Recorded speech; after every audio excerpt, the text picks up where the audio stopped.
fails. And those are the things that we hold on to. In Him, we have hope because of His promises and His love for us. And now we continue to hold on to that hope because there is power in the name of Jesus. Amen? So as we sing this next song, let it be personal. Ano man yung dinadala nating problema o bigat sa buhay, bring it before Him and call on the name of Jesus with faith.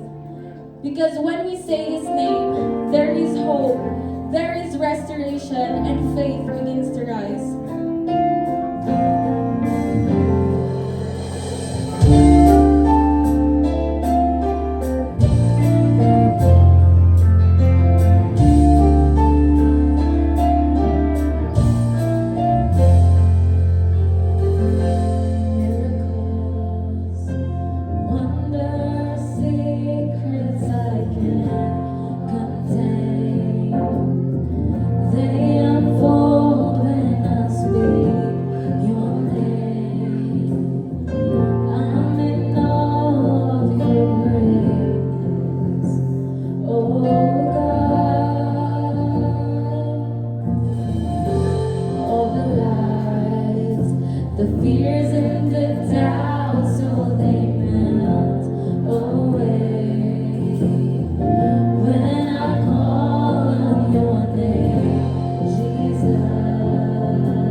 They melt.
That your name is power. And in your name there is hope. Isang banggit lang, Panginoon, ang pangalan niyo, Lord. Nawawala po lahat ng aming fears and doubts. Nawawala po yung feeling na di kami enough because for you, Lord, we are enough. And you embrace us for who we are. And you heal us with your power. Salamat, Panginoon, because we have you in our lives. And because we have you, may kinuhanan kami ng pag-asa, Lord God. And we place our faith in you that you will reveal your glory to us. Hindi man po namin maintindihan ngayon, Panginoon, yung mga pinagdadaanan namin, kung anong purpose nito, Lord. But we know, Lord, na balang araw, papakita niyo po sa amin ito at pinagkakatiwala po namin sa inyo ito, Lord God.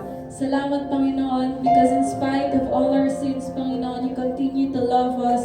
You never leave us, Panginoon. Nandito ko pa rin po sa amin. And minamahal niyo po kami at hindi po kami sinusukuan.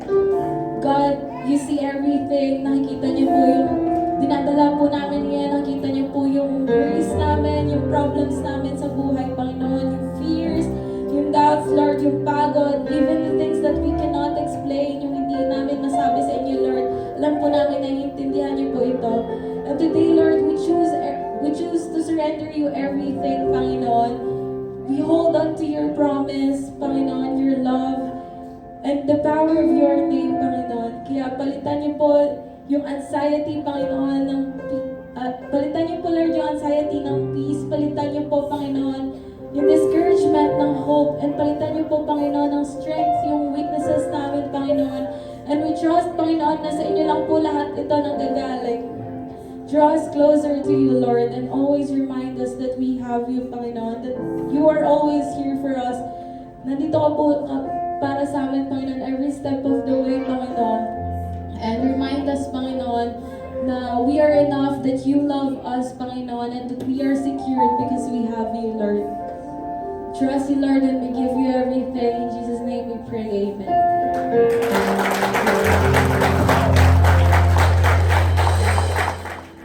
Purihin po ang Panginoon sa umaga ito. Kagalakan sa ating mga puso sapagkat sa oras na ito ay kasama na naman na natin ating Panginoon upang alalahanin ang simbolo ng kanyang dakilang pag-ibig na kung paano minsan ihandog niya ang kanyang buhay alang-ala sa atin.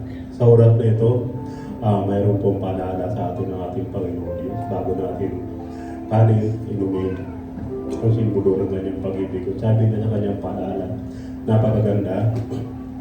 Sabi na rito, kaya't ang sino mang kumakain ng tinapay o uminom ng saro ng Panginoon na di nararapat ay makakasala sa katawan at dugo ng Panginoon. Ang bawat isa sa ating mga kapatid, alam po natin na tayo ay hindi karapat-dapat sa banal na kalooban ng ating Panginoon.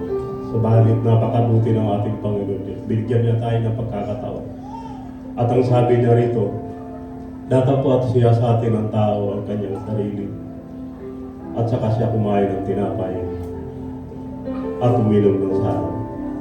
Siya sa atin daw po natin ang ating sarili. Balikan natin ang ating mga nagdaang araw. Tingnan natin kung anong ating mga nagawang mga kasalanan.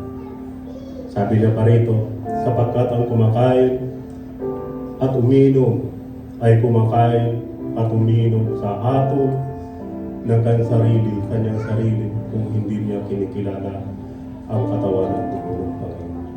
Kaya sa oras na ito mga kapatid, nais ng ating Panginoon na tayo maging karapat-dapat sa Kanya. Ihingi po natin ang kapatawaran ng ating mga kasalanan. Tayo pa ay lumapit sa pamamagitan ng panalangin. Ama naming Diyos, Diyos na lubang makapangyarihan sa lahat. Kami po ay nagpapasalamat sa umagang ito sapagkat muli kalooban mo Ama na ang bawat sa amin ay makaparito upang ikaw ay luwalhatiin, papurihan sa pamamagitan ng awiting makalangit. Sambahin ang iyong dakilang pangalan sapagkat kung paano pagkagising namin sa umaga, buhay at kalakasan, panibagong araw, na tanging kayo lamang ang pagpagbibigay, Ama. Wala tao sa silong ng langit o Diyos na buhay. Tanging kayo lamang ang makapagbibigay nito. Kaya aming pinapasalamatan ang kabutihan mo, Ama, sapagkat ang iyong mga salita ay tunay at tapat at ang iyong pag-ibig ay hindi nagbabago. Sa lahat ng mga pagsubok sa amin, narayaw ka, nagbibigay sa amin ng kalakasan. Patunayan naman lagi na kami pinagtatagumpay. At narito kami ngayon, araw ng linggo, upang ikaw ay aming sambahin at pakinggan ang mga salita mo na nagbibigay ng buhay at kalakasan. Ang pag-alaala ng simbolo ng iyong dakilang pag-ibig kung paano minsan pang ibinigay niyo ang iyong buktong na anak. Ipinako sa cross at mamatay alang-alang sa iyong mga anak. Sa pag-alaala sa oras na ito, nais namin ang aming mga puso na punong-puno ng kasalanan ay hiningi po namin ng kapatawaran. Sapagkat nais ng aming mga puso na kami maging karapat-dapat sa oras na ito. Sapagkat ang aming sinasampa, Diyos na buhay, Diyos na tapat, Diyos na banal. Ang lahat ng ito ay aming pinagpapasalamat, dinadalangin sa matamis na pangalan ni Jesus. Amen.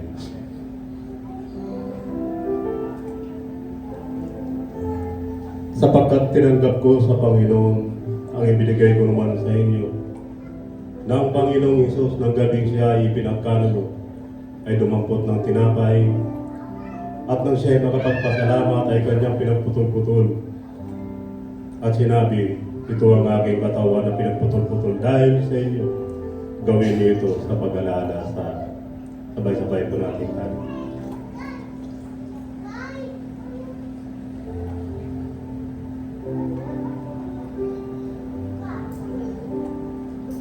At gayon din naman, hinawakan ng saro pagkatapos ng mga kapunan nang sinabi, ang sarong ito siyang bagong tipan ng aking dugo. Gawin niyo ito sa tuwing kayo mag-inom sa pag-alala sa sabay-sabay ko natin.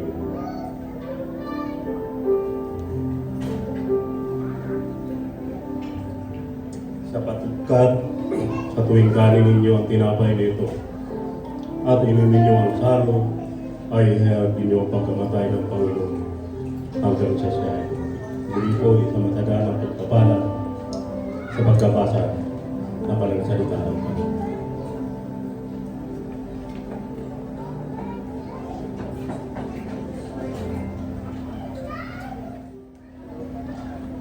Hello, good morning po sa ating lahat. Ready na po ba tayo sa ating pagbibigay, sa ating pagkakalaw? Nais ko pong basahin sa inyo ang 2 Corinthians chapter 9 verse 7. Sabi po dito sa talata, ang bawat isa ay dapat magbigay ayon sa kanyang pasya, malawag sa loob at hindi napipilitan lamang. Kapagkat iniibig ng Diyos ang magbibigay ng may kagalakan. Sabi po sa talatang ito na kapag na po tayo nagbibigay, hindi po tayo dapat napipilitan o pinipilit pa. Dapat nagbibigay po tayo ng pusang loob, bukal sa ating puso dahil mas pinagpapala po ng ating Diyos ang mga ganong may kalooban po. Dahil dapat po natin gawin dahil binabalik po natin ang kanyang mga binibigay sa ating blessing kay Lord. Tayo po ay manalangin. Bless po. Lord, Panginoon, maraming salamat, Panginoon, sa umagang ito, Panginoon, na pinagkaroon ko, Panginoon. Dito po kami upang sambahin ka, Panginoon, at humingi po kami ng kapatawaran, Panginoon, sa aming mga kasalanan, Panginoon. At thank you, Panginoon, sa blessings na ibinibigay mo sa amin araw-araw, Panginoon. Ito po kami samot dalangin sa Panginoon sa Jesus. Amen.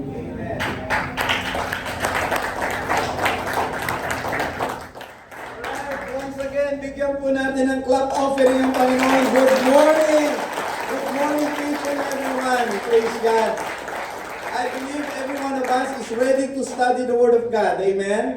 Talagang pumunta tayo rito, handang-handa tayong pag-aralan ng Kanyang salita, handa tayong matuto, handa po tayong magpalalim sa ating pananampalataya, sa ating relationship sa Panginoon. Amen po ba? Kasi kung pumunta ka rito na hindi ka handa, sayang naman. Ano po? Sayang naman. Kaya mainam po na pumunta tayo rito talagang ready ang heart, ready ang isip, Focus lang tayo, ano po, and kalimutan nyo na muna po yung pagtaas ng gasolina, wala kayong magagawa dyan. Kalimutan nyo na muna po yung war between Israel, Iran, at saka po US. Wala rin po kayong magagawa dyan. Ano po? Pero may magagawa ang Diyos sa mga bagay na yan. Kaya tama lang po, ang focus natin lahat ay kay Jesus lang. Amen po ba? So yung mga bagay na beyond our control, ibigay mo lang sa Panginoon. Yung mga bagay na hindi mo kinakailangang alalahanin, huwag mo alalahanin yan, tatanda ka na maaga. Ibigay mo sa Panginoon at sigurado mananatiling bata ang itsura. Tingnan mo yung katabi mo, di ba? Mukhang fresh. Amen? Mukhang fresh o ano ba? Blessed o ano ba? Stress. Okay. So bigyan po natin ang clap offering ng Panginoon once again. Hallelujah.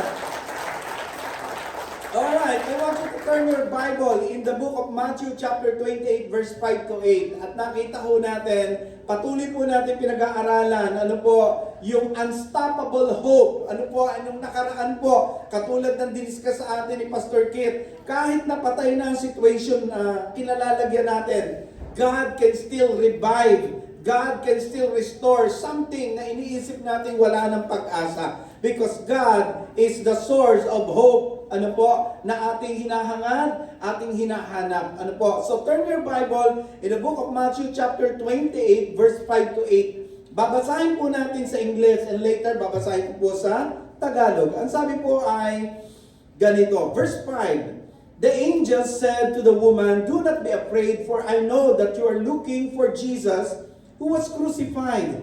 He is not here. He has risen, just as he said. Come and see the place where he lay. Then go quickly and tell his disciples, he has risen from the dead and is going ahead of you into Galilee. There you will see him. Now I have told you." So the woman hurried away from the tomb, afraid, yet filled with joy, and ran to tell his disciples. Sa Tagalog po, ang sabi po, verse 5 hanggang verse 8, ngunit sinabi ng anghel sa mga babae, "Huwag kayong matakot. Alam kong hinahanap ninyo si Jesus na ipinako sa krus. Wala na siya rito sapagkat siya'y muling nabuhay gaya ng kanyang sinabi. Halikayo, tignan ninyo ang hinihimlayan niya. Magmadali kayo at ibalita sa kanyang mga alagad na siya'y muling nabuhay. Mauuna siya sa inyo sa Galilea. Makikita ninyo siya roon.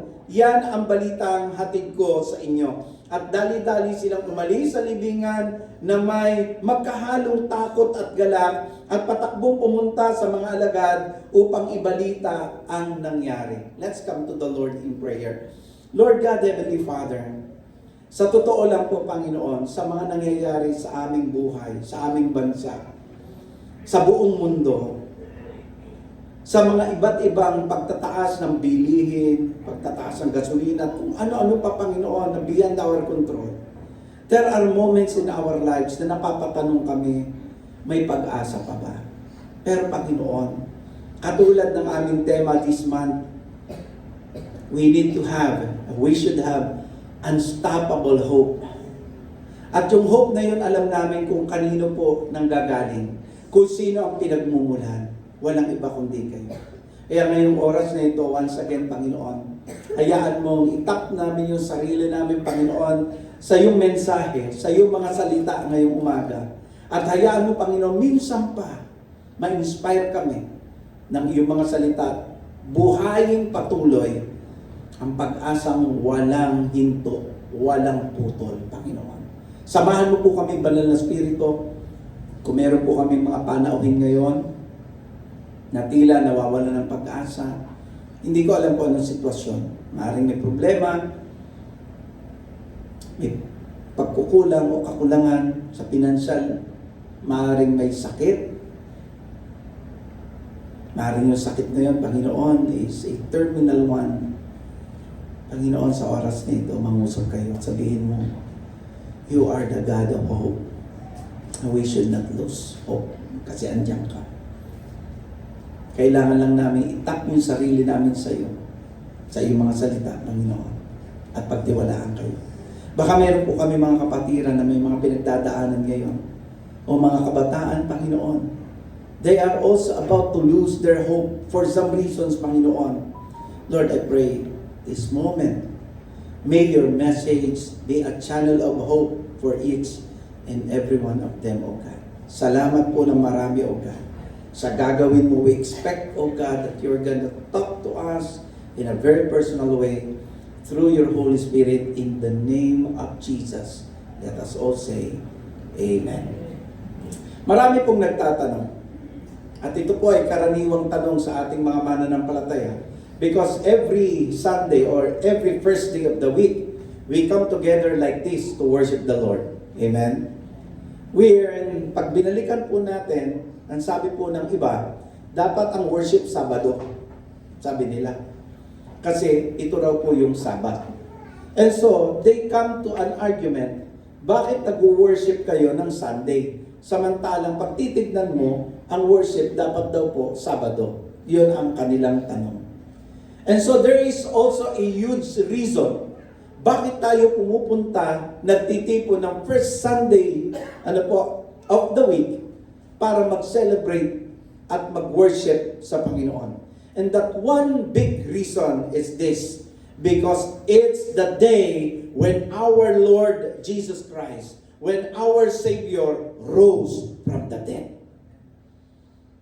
That's the huge reason, mga kapatid.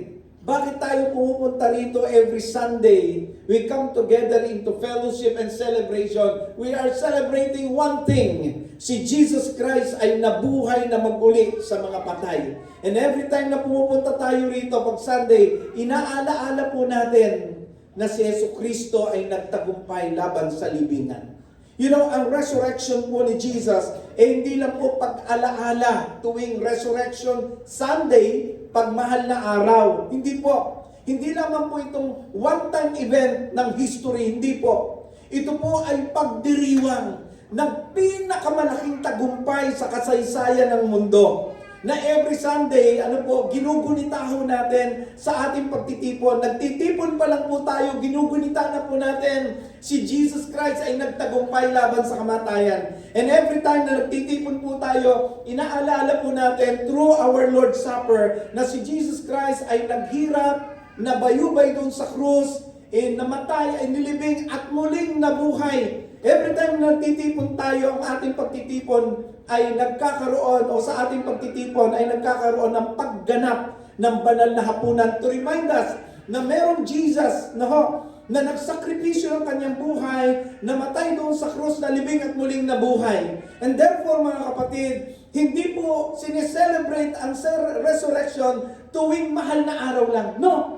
Every Sunday, sineselebrate po natin na merong Kristong nabuhay na maguli, namatay, muling nabuhay at nagtagumpay laban sa libingan. Kung matatandaan niyo po, if you're going back, sa loob po ng 3 araw, pagkatapos ng crucifixion, after the crucifixion, mga kapatid, tila nawala ang pag-asa. Ang mga alagad, nagsipagtago, ang mga kaaway ng Panginoong Hesus, nagdiwang, ang libingan, selyado, at ang bato nakatakip. Sa pananaw po ng tao, tapos na ang lahat. It's the end. Pero alam nyo, sa pananaw po ng Diyos, simula pa lang ito ng tagumpay. Dito sa Matthew chapter 28, verse 1 to 10, makikita ho natin kung paano binago ng resurrection Jesus ang lahat.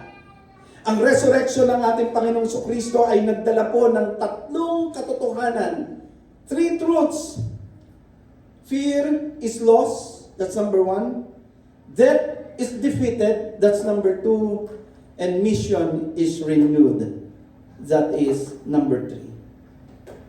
3 truths that we should remember about Christ's resurrection. And let's discuss it. First, the resurrection turns fear into hope. It turns fear into hope. Pag tinignan niyo po yung verse 5 to 6, ang sabi po doon ng anghel, do not be afraid. He's not here. He has risen. Sa Bible, ayon po sa pag-aaral, meron daw po 365 times na binanggit yung do not fear. At ilang araw po meron sa loob ng isang taon? 365 days in a year. Ibig pong sabihin, every day, sinasabi ng Diyos, do not fear. At yung do not fear na yon na nakasulat sa Biblia, 365, eksakto sa loob ng isang taon, hindi ka dapat matakot. And tuwing maaalala mo that Jesus resurrected from the dead, it turns your fear into hope. Ito po ang unang mensahe ng mga anghel. Ang unang mensahe po nila is not about theology. The first message of the angel is about comfort. Anong sabi po niya? Do not be afraid. Pakisabi mo nga sa katabi mo, huwag kang matakot. Parang tinakot mo naman. Yung may comfort. Sabi mo sa kanya, huwag kang matakot. Diba? Amen. Bakit? Dahil ang resurrection, nag-aalis po ng takot, nag-ahatid ng pag-asa. Yun po yung pinaka-content ng sinabi po ng angel. Isipin po natin yung kalagayan ng mga babae nang pumunta sila sa libingan. Ano ba kalagayan po nila at that time? Ang akala po nila si Jesus ay namatay ng tuluyan. At hindi nabuhay na maguli. And therefore, sila po ay nagluluksa at that time. Sila po ay naguguluhan, sila po ay luhaan, sila ay mga walang pag-asa. Pumunta ho sila sa libingan dahil akala nila ang Panginoon ay wala na, namatay na. Pero pagdating po nila sa libingan, gumulong po yung bato. Pinakita sa kanila yung libingan, walang laman. At may anghel na nagpakita sa kanila at sabi, He is risen! Nabuhay siyang maguli. Sa isang sandali, nagbago ang lahat. Yung lugar ng kamatayan ay naging lugar ng tagumpay. Yung lugar na pinupuno ng luha ay naging lugar na puno ng kagalakan. Alam niyo, para pong isang taong nasa gitna po ng dilim ng gabi, yung parang tila wala nang pag-asa, walang umaga, walang sign na parang matatapos yung dilim, parang walang bukas. Pero nang sumikat po yung araw, kahit gaano kadilim ang sandali ng gabi, isang liwanag lang ng umaga, kaya niyang burahin ang takot ng dilim. Alam niyo po, hindi nag-aaway yung liwanag at dilim, hindi po. Bakit po hindi sila nag-aaway? Kasi ito po yung realidad. Kapag dumating yung liwanag, nagbibigay daan ang dilim, lumalayo siya. Tama po. Kung ang lugar po na ito ay wala pong liwanag, ano po, ito po ay totally dark. Pag binuksan niyo po yung ilaw, tiyak, magbibigay daan ng dilim.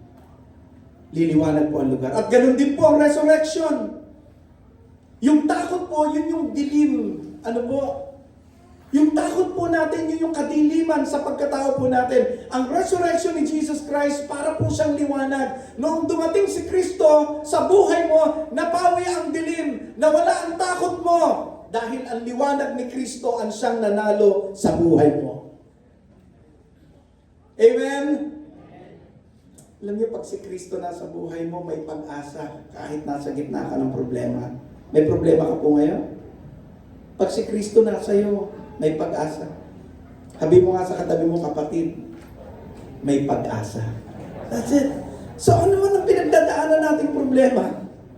Lagi nating isa-isip, si Kristo ba na pagtagumpayan yung kamatayan? Ano ba ikakatakot ko? Di ba? Kapag may problema po kayo, lagi isa-isip, may pag-asa. Di ba?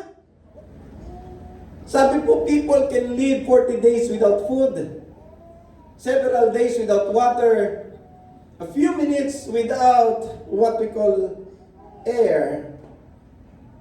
That in just single second, a person can die without hope. Just a single second. Naalala niyo po yung kwento ng lalaki na walang-wala na siyang pag-asa. Umakyat po siya doon sa ika-4 o ika-5 palapag, and then magpapakamatay na po sana siya. Kasi wala siyang pag-asa. Nalugi ang business niya, naubos ang pera niya, Lumayo ang kanyang mga kapamilya.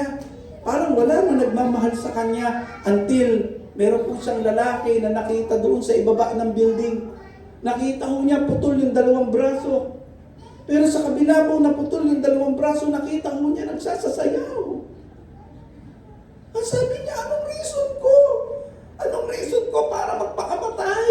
Kompleto pa ako.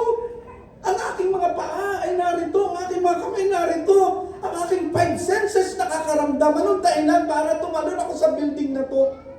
So yung kanyang pag-asa na-revive. Na-revive. Hindi na po siya nagpakamatay.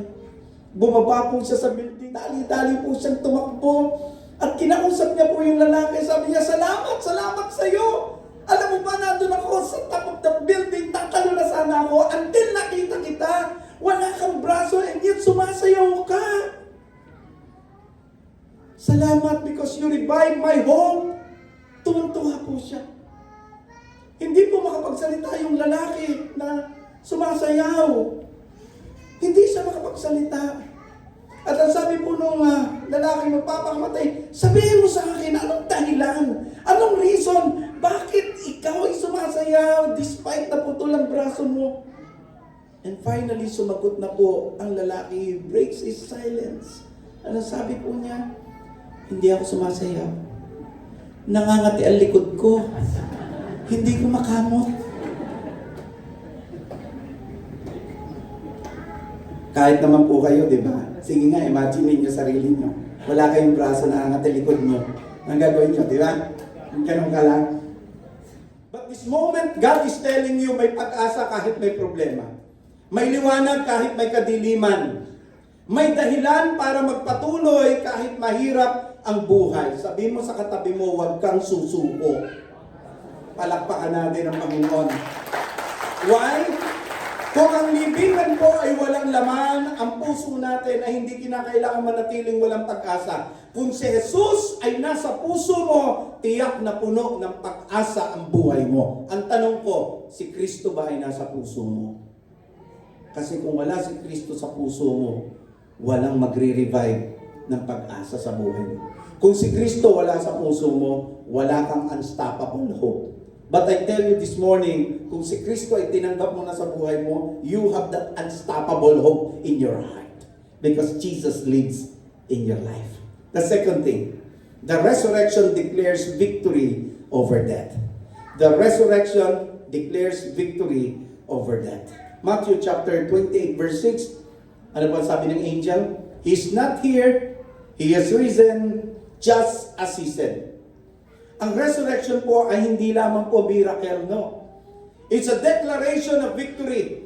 Ito po ay final statement ng Diyos na tapos na ang laban. Para bang sinasabi po ng pangyayaring ito, may nanalo na. May nagtagumpay na. You know, ang kamatayan po, ang pinakakinatatakutan ng tao. Am I right? Sino po rito ang hindi takot mamatay? Taas ang kamay. O di ba lahat po tayo may takot? Noong Wednesday sa Power Night, narinig ko po yung ating kapatid. Sabi niya dati, ang isa sa meron ako ay yung takot sa kamatayan. Totoo po yun. Lahat po ng tao ay may takot pagdating sa kamatayan. All of us.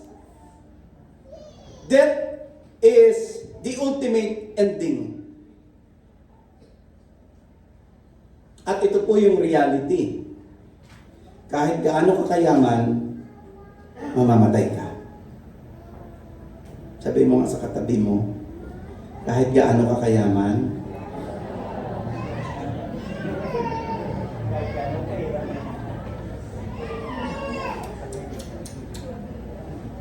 ituloy na natin. Sabi mo sa kanya, mamamatay ka. Ayoko sanang sabihin, pero totoo yun eh. Reality yun eh, di ba? Ito pa, sabi mo sa kanya, kahit gaano ka kalakas, wala kang laban. Totoo yun. Ito yung pangatlo, kahit gaano ka ka-successful, sabi mo sa kanya, kahit gaano ka ka-successful, hindi mo matatakasan ang kamatayan. That's true. Di ba? Lahat ng tao po, Ito po ang common destiny. Ang common destiny ng lahat ng tao is death. Pero sa resurrection, dahil sa pagkabuhay ni Kristo mula sa mga patay, ipinakita ng Diyos yung shocking truth. At yung shocking truth na ito po ay ang kamatayan ay hindi ending. It's defeated enemy. Kaya mga Kristiyano, hindi takot mamatay. Amen po ba? Wala pong Kristiyano dito na takot mamatay. Sa mata ng mundo, ang krus ay defeat. Ang kamatayan ay katapusan. Pero sa plano ng Diyos, ang krus po ay hindi finish line ng failure. Ito pa nga ang gateway ng victory. Sa mga mananampalataya, ang kamatayan po natin, gateway papunta sa heaven. Amen? Kaya hindi takot mamatay ang Kristiyano. Hindi po. Yun ang sabi ng ating kapatid, nag-testimony nung Wednesday, sabi niya, dati takot ako, pero nung maging Kristiyano ako, nawala yung takot ko. Totoo po yun. Nang mabuhay po muli si Kristo, ipinakita ng Diyos na ang kamatayan ay hindi ang huling salita. Ang krus ay hindi defeat. Ito po ang daan patungo sa victory. Ito po ang daan patungo sa tagumpay. Kaya ang sabi ng 1 Corinthians 15:55, sabi ni Paul doon, "O death, where is your victory? O death, where is your sting?" Sabi ni Paul, nasaan ang tagumpay mo kamatayan? Nasaan ang iyong huling tibo? Ang resurrection po ng Panginoong Jesucristo, ang siyang nagwasak, naglagay ng katapusan sa kapangyarihan ng kamatayan. Now, kung si Jesus ay nanatili sa libingan, walang assurance yung faith po natin. Diba? Pero hindi po siya. Pero dahil siya po ay nabuhay, hindi po siya nanatiling patay, tiyak ang ating kaligtasan. Amen? Tiyak po ang ating pag-asa. Amen? At hindi sayang ang ating pananampalataya. Hindi sayang yung worship na ginagawa mo. Hindi sayang yung paglilingkod na ginagawa po ninyo. Walang sayang, wala kayong lugi. Wala tayong lugi sa ginagawa natin para kay Lord. Dahil yung ating pong Lord na sinasamba, pinaglilingkuran, nabuhay na maguli. Hindi katulad ng ibang pananampalataya. Sayang lahat ng kanilang effort. Bakit? Di naman nabuhay na maguli yung kanilang sinasamba. Kaya alam niyo po, ito yung foundation ng faith natin eh. Pag ito hindi mo nanampalatayanan, pag ito hindi mo pinaniwalaan, walang kwenta ang paglilingkod mo. Anong silbi ng paglilingkod mo kung yung Diyos na pinaglilingkuran mo naman, di naman sila magbibigay ng buhay na walang hanggan? Di ba walang saysay? But because Jesus Christ rose from the dead, lahat ng hirap natin hindi sayang. Palakpakan natin ang Panginoon. Di ba? Alam niyo, sa kalikasan man makikita po natin yung reminder ng resurrection eh. Para po bang yung buto ng sitaw o kaya ng okra, di ba pagka po yung buto na andyan, patay po yan eh. Kailan po yung mabubuhay? Pagka nilagay nyo na po sa lupa, inilibing nyo. Pag nilibing nyo po yan, susuloy po yan, sisibol po yan, magkakaroon ng bunga. Paglipas ng panahon, makikita nyo po, buhay na po yung halaman. Ang buto po, kinakailangang mamatay bago magkaroon ng bagong buhay. Tama po? Ganun din po nangyari sa Panginoon Kristo. It's actually a reminder na ganun ang nangyari sa Panginoon. Ang libingan po ay hindi kawakasan.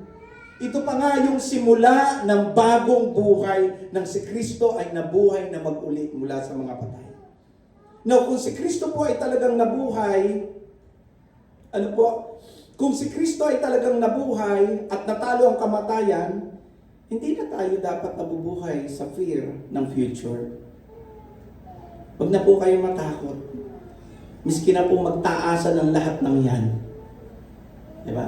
Kayo po ba'y natatakot na yung gasolina po ay magtataas pa?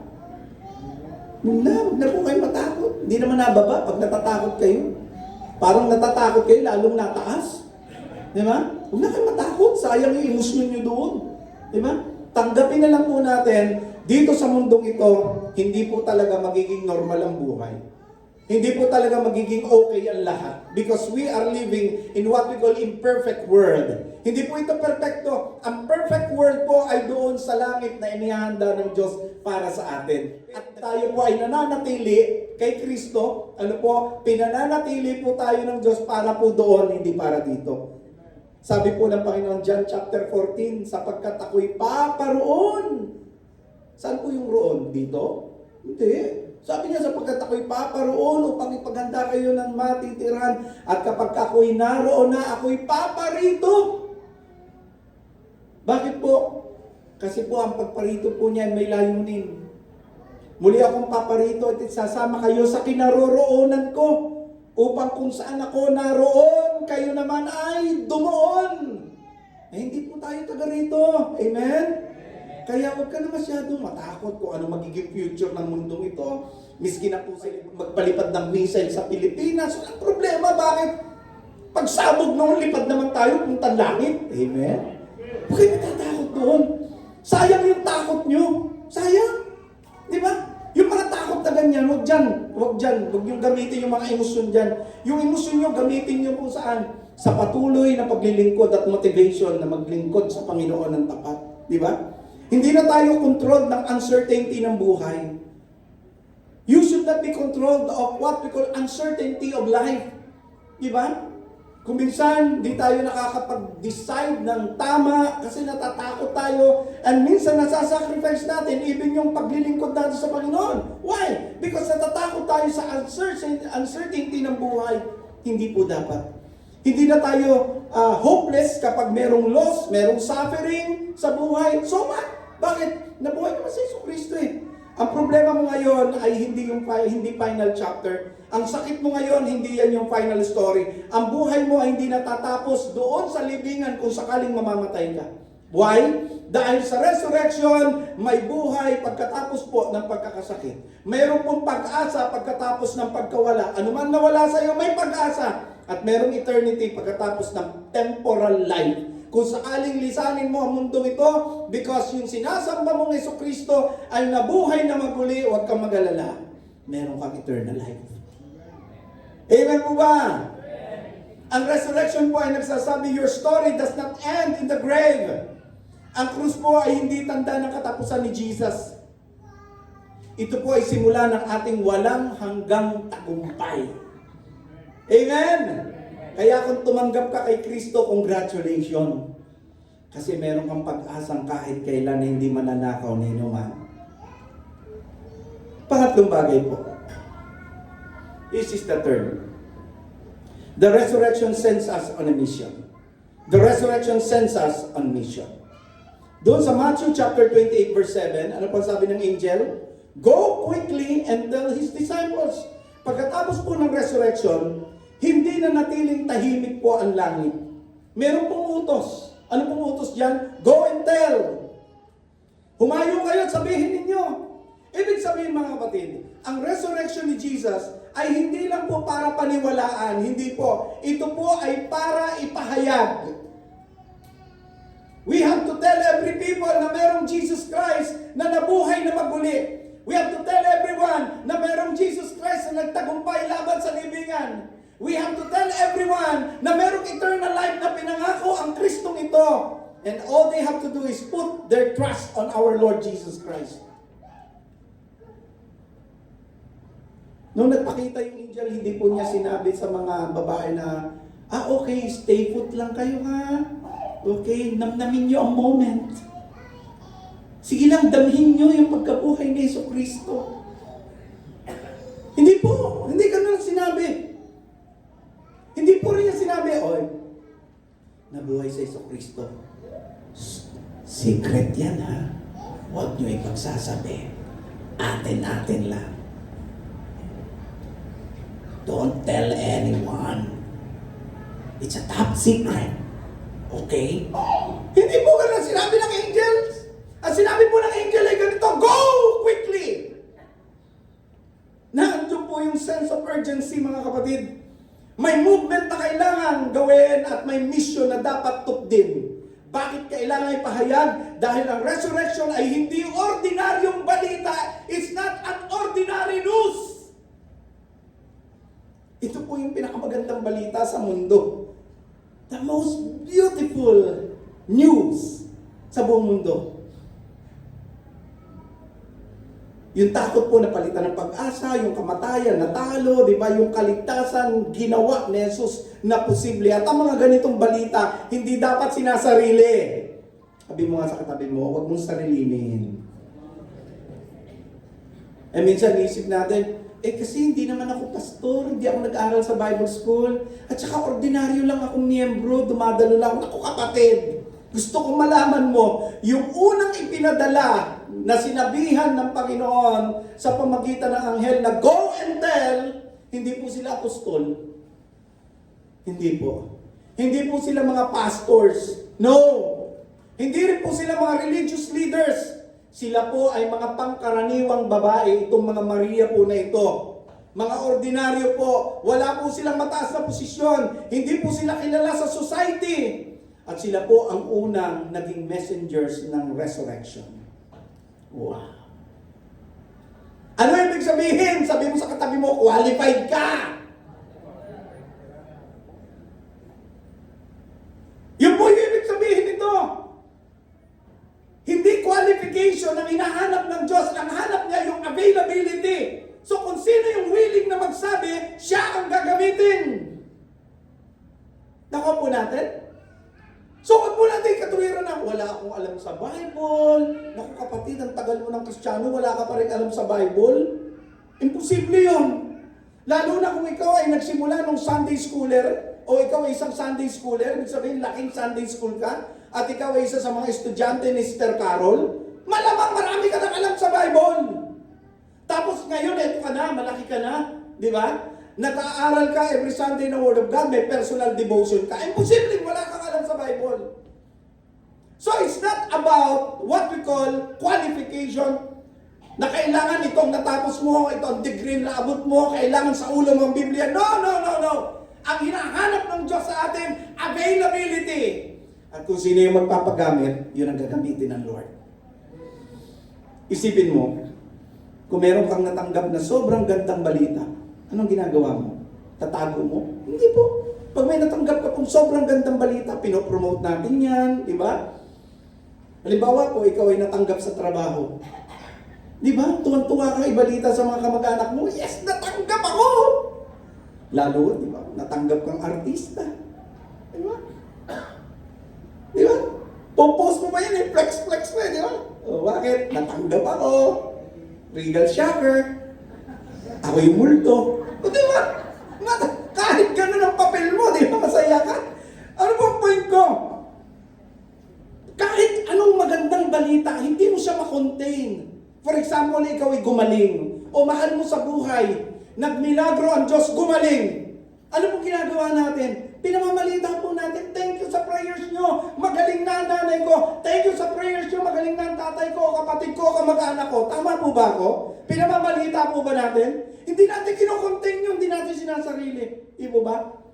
Pag may dumating na unexpected blessing, di ba sinishare natin? Naku, gusto ko i-share sa inyo mga kapatid. Hindi ko inaasahan, pero may dumating na blessing sa akin. Why? Kasi hindi mo kayang itago. Automatic yan. Gusto mo yang ibahagi. Magte-text ka, magpo-post ka, magkukwento ka. Bakit? Dahil ang tunay na saya, kapag totoo, hindi tinatago, binabahagi. At kung naniniwala ka na si Jesus Christ ay nabuhay na maguli, hindi mo yan itatago. Sasabihin mo yan. Kahit sinong makausap mo. Kung totoong alam mong si Jesus ay nabuhay na maguli, hindi mo siya kayang itago. Ang resurrection po na nanawagan sa atin. Anong panawagan niya?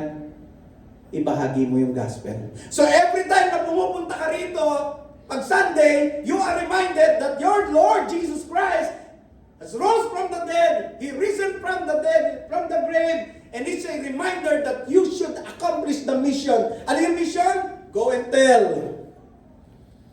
Go and tell the people na may pag-asa. At ang pag-asang yan ay na kay Kristo. It's also Very wonderful opportunity to show them we are the fifth gospel. Nakikita sa buhay natin na talagang si Kristo ay nabuhay na maguli. Dati wala kang hope, pero dahil kay Kristo ngayon may hope ka na. Dati nasa kadiliman ka, pero ngayon nasa liwanag ka na. Kahit na sinasabi nila na niloloko ka lang nila. Kahit na sinasabi nila niloloko ka lang ng Church of Christ. Pero kita nila sa iyo yung pag-asa, yung pagbabago na dulot ng pagkabuhay ni Jesucristo.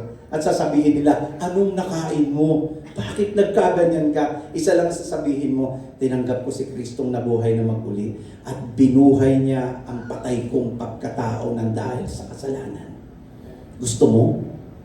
Sabay alok. Amen? Sabay alok.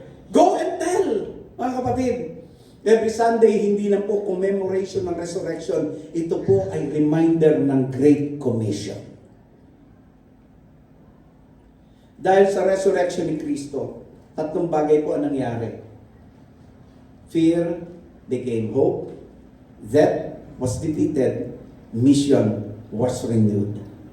Ang Diyos po ang may huling salita, hindi ang kamatayan.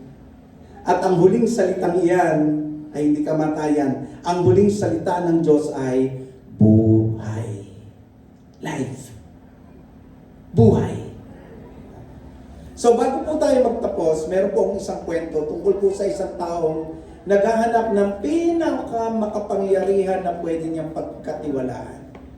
And this was shared to me by one of our brother, Brother Edward, one of our future deacons sa Al-Ain. So I want to share it to you because this is something na napakaganda. So meron po isang tao naghahanap ng pinakamakapangyarihan na pwede niyang pagkatiwalaan, pwede niyang sandalan. Nakita po niya ang apoy. Sabi niya sa apoy, sa'yo na lang ako magtitiwala. Pero sumagot yung apoy. Sabi po ng apoy, ay kapag binuhusan ako ng tubig, namamatay ako. Ay ganun ba? So pinuntahan niya ang tubig. Na makita niya ang tubig, sabi niya, tubig, sa'yo na lang ako magtitiwala. Sabi ng tubig, ay, kapag matindi ang sikat ng araw, natutuyo ako.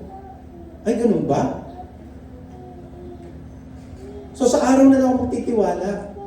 Sabi niya sa araw, sa'yo na ako magtitiwala. Sabi po ng araw, sa akin?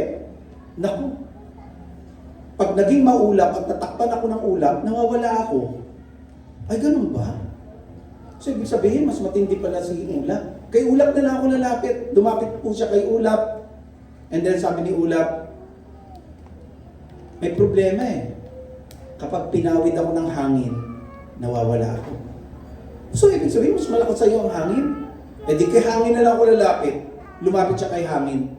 Sa'yo na lang ako magtitiwala kasi ikaw pala ay pinakamalakas. Sabi ng hangin, ay, pasensya ka na.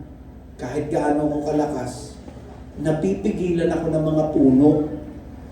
Ay, ganun ba? So, ibig sabihin, mas malakas ang puno. Kay puno na lang ako pupunta. Pumunta po siya sa puno. At sabi niya, sa'yo na lang ako magtitiwala kasi ikaw palang pinakamalakas, pinakamakapangyarihan. Sabi ng puno ay, sorry. Kasi kapag pinutol ako ng tao, bumabagsak ako. So yung tao, pinakamakapangyarihan pala. Lalapit na lang ako sa tao. Pero sabi ng tao, mayroong isang bagay na hindi ko kayang talunin. Ito yung kamatayan. Mamamatay ako. So pinakamakapangyarihan si kamatayan. Sa kamatayan na ako lalapit at magtitiwala. Lumapit siya kay kamatayan, biglang sumagot si kamatayan, ang sabi, nakakalungkot man, pero meron akong isang hindi ko na kayang talunin. At yan sa Jesucristo, dahil siya ay namatay pero muling nabuhay, tinalo niya ang kamatayan.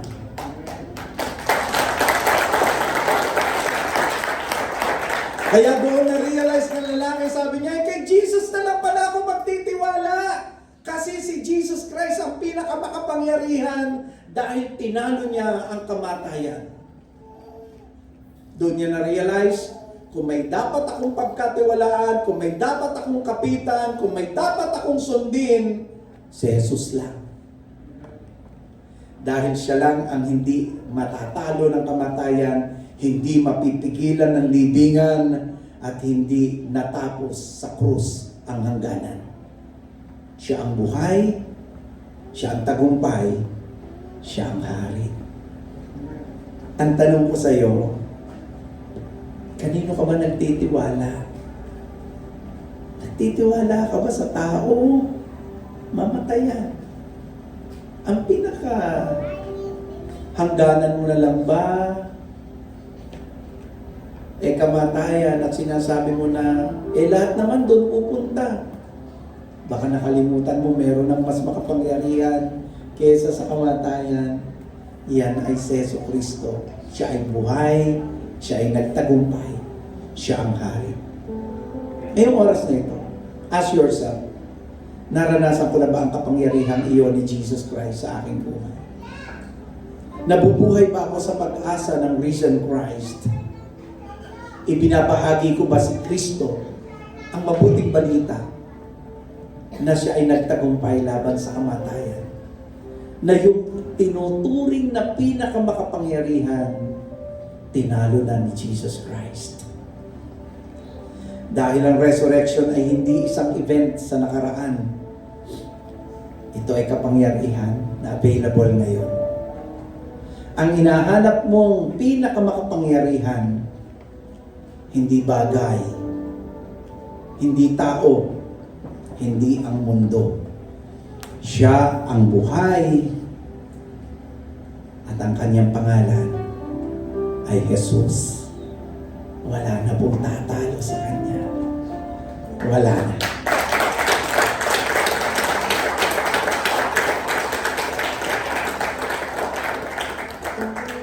Hallelujah. Minsan nawawalan kami ng pag-asa, O Diyos. Kasi tinuturing namin ang pinakamakapangyarihan, hanap buhay namin, kalusugan namin. Ang pinakamakapangyarihan ay ang mga magagandang pangyayari sa buhay namin, ang pag-unlad ng buhay, ang kayamanan, ang mundo, ang kasikatan, o maraming mga bagay sa mundo nito, Lord. Kaya nawawalan kami ng pag-asa kasi lahat ng iyon nawawala. Even ang buhay po namin nawawala. Tinatalo ng kamatayan. But then this morning, Panginoon, salamat. Pinarealize mo sa amin na kung meron pong pinakamakapangyarihan na kayang daigin even ang kamatayan at ang kamatayan ay aminado sa katotohanan ito, walang iba kundi si Jesus. So Lord, this morning baka po meron sa amin o kami mismo hindi pa namin nararanasan yung power of the risen Christ. Lord God, tulungan mo po kami na magbukas ng aming puso at tanggapin ka bilang Panginoon at sariling tagapagligtas. At aminin sa buhay namin, wala nang ibang pinakamakapangyarihan na dapat naming sampalatayanan at pagtiwalaan kundi ang Panginoong Jesucristo. At sa oras ng ito, bawat isa sa amin, itinatalaga namin ang aming sarili sa paglilingkod sa pinaka-champion, pinakamakapangyarihan sa lahat na siyang dumaig sa libingan at sa kamatayan. Kinukumit namin ang aming sarili kay Jesus Christ. Hanggang huli, maglilingkod kami. Hanggang huli, siyang aming mamahalin. Hanggang huli, siyang aming paglilingkuran. Salamat po, O Ama, sa pagmamahal mo sa amin. Salamat, Jesus Christ, sa pagbibigay mo ng iyong buhay at pagpapakita mo ng iyong tagumpay. Salamat, Holy Spirit, for always reminding us of all these truths. Salamat po sa inyo, Panginoon. In the name of Jesus, ito ang aming prayer, and the children of God will say in a loud, Amen, Amen, and Amen. Glory to God. Come on, just clap your hands. Sa pinakamakapangyarihan sa lahat, nagtagumpay laban sa libingan sa kamatayan. Hallelujah. Everybody shout, praise the Lord. Glory to Jesus.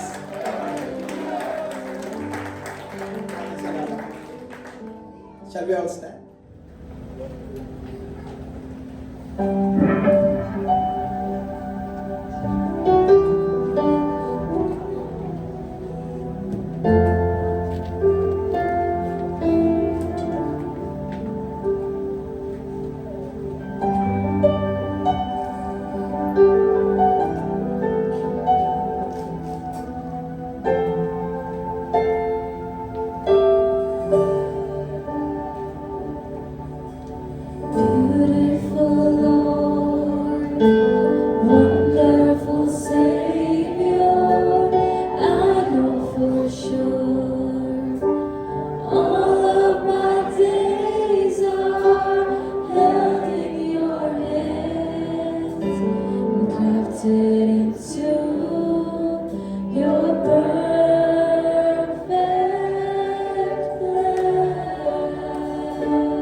Tayo po ay manalangin. Father God, kami po ay nagpapasalamat, Panginoon, sa pagkakataong ito, Lord God, na tinipon mo kami dito, Panginoon, bilang isang pamilya, Lord God, na sumasamba sa iyo, Panginoon.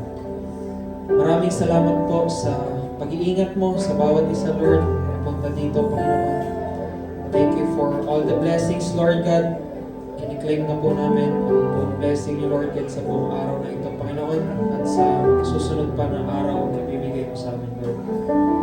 Maraming salamat po sa hope na pinaalala mo sa amin, Lord God.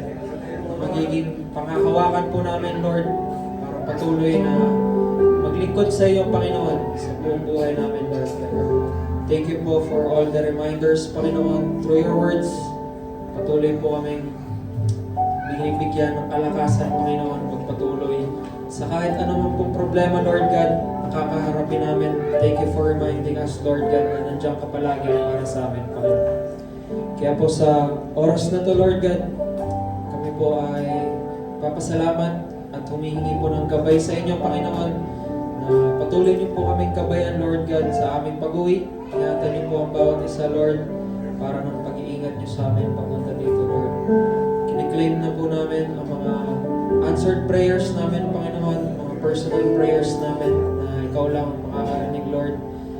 Nagpapasalamat po kami dito, Panginoon. Kaya itinataas po namin ang mga panalangin na ito. In Jesus' name, Amen. Amen. Taas po natin ang ating gamay, tanggapin po natin ang pagpapala. Sa isang Diyos na ating tagapagligtas, sa pamamagitan ni Jesucristo na Panginoon natin, sa Kanyang kalwalatian, kadakilaan, kapamahalaan, at kapangyarihan, mula pa nung una, ngayon at pagpakailanman. Amen.